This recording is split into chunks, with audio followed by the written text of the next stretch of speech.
এই আমের মরশুমে বাড়িতেই খুব সহজে বানিয়ে ফেলবো আমের পাটিসাপটা পিঠা। তো এই আমের পাটিসাপটা পিঠা বানানোর জন্য 2টা আম আমি নিয়ে নিয়েছি এখানে। আমটাকে ভালো মতো কেটে আমের ভিতরের অংশটা আমি বের করে নেব।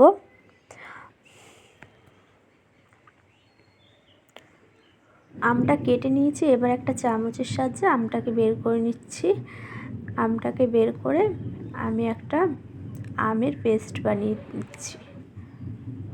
তো আমের পেস্টটা এরকম সফট হবে, এর মধ্যে কোনো আঁশ যেন না থাকে। তারপর নিয়ে নিচ্ছি 1 বাটি ময়দা, সেই বাটিরই মাপে হাফ বাটি সুজি, হাফ বাটি চিনি। তারপর দিয়ে দিচ্ছি আমের মিশ্রণটা। এরপরে দিয়ে দেবো স্বাদ মতো লবণ। এবার সবকটা উপকরণ অ্যাড করে নেব। তারপরে দিয়ে দেবো দুধ। এখানে জলও ব্যবহার করতে পারো তোমরা, আমি দুধ দিয়ে করছি যাতে স্বাদটা ভালো আসে। খেয়াল রাখতে হবে বেশি একটা পাতলাও যাতে না হয়, বেশি গাঢ়ও না হয়। মিশ্রণটা বেশ এইরকম ঘন আসবে, মানে ঘনও হবে না, মানে মোটামুটি এরকম থাকবে, পাতলাও না ঘনও না, বেশি একটা এরকম লেভেলের থাকবে। তারপরে একটা নারকেল আমি ফাটিয়ে নিচ্ছি এখানে। নারকেলটা ফাটানো হয়ে গেছে, এবার নারকেলটা আমি পুড়ে নিচ্ছি। নারকেলটা পুড়ে আমি নারকেলের একটা পুর বানিয়ে নেব। নারকেলটা এখানে পুরো সম্পূর্ণ কোরানো হয়ে গেছে। এবার আমি সেই নারকেলের মালার মাপে 1 বাটি চিনি দিয়ে নারকেলটাকে আমি মেখে নিচ্ছি ভালো করে। এইদিকে আমি কড়াই বসিয়ে দিয়েছি, এবার নারকেলটা ঢেলে দিচ্ছি এর মধ্যে। কড়াইটা অনেক গরম হয়ে গেছিলো বলে নারকেলটা লেগে গেছিলো, তাই জন্য আমি আবার গ্যাসটা কমিয়ে দিয়ে ভালো করে নাড়িয়ে চাড়িয়ে এর মধ্যে দিয়ে দিচ্ছি পাউডার দুধ। পাউডার দুধ দিয়ে বেশিক্ষণ আর নাড়াবো না, তুলে নেবো, কারণ বেশি পাক হয়ে গেলে আবার নাড়ু হয়ে যাবে। তো এটা যেহেতু পিঠার পুর তৈরি করছি, এই জন্য বেশি পাক হলে সমস্যা আছে।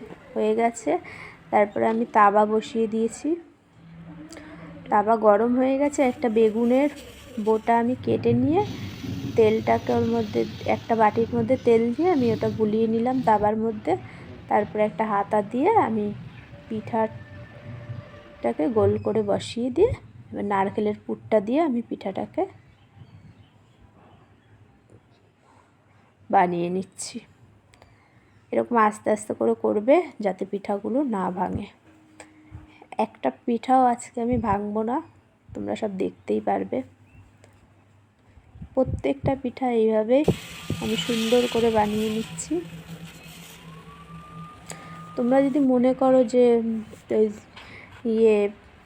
যে এই মিশ্রণটা তোমরা বানিয়েছিলে, ওই মিশ্রণটা যদি মনে করো যে উঠছে না, কোনো সমস্যা হচ্ছে, তাহলে ভাববে যে মিশ্রণটা বেশি গাঢ় হয়ে গেছে বলে, তাহলে তোমরা একটু জল অ্যাড করে দেবে, তাহলে দেখবে এইরকম সুন্দরভাবে উঠে যাবে।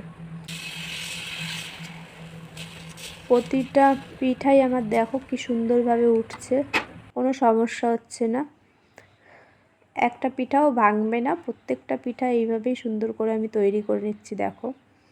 তারপরে সাইডে রেখে দিচ্ছি যাতে ভালোভাবে ভেতরটা কাঁচা না থাকে। তাওয়াটা বড় ছিল বলে সাইডে আমি রেখে দিচ্ছি। তো দেখো আমি এবার সব এক এক করে তুলে নিচ্ছি। তৈরি হয়ে গেল খুব সহজে আমের পাটিসাপটা পিঠা।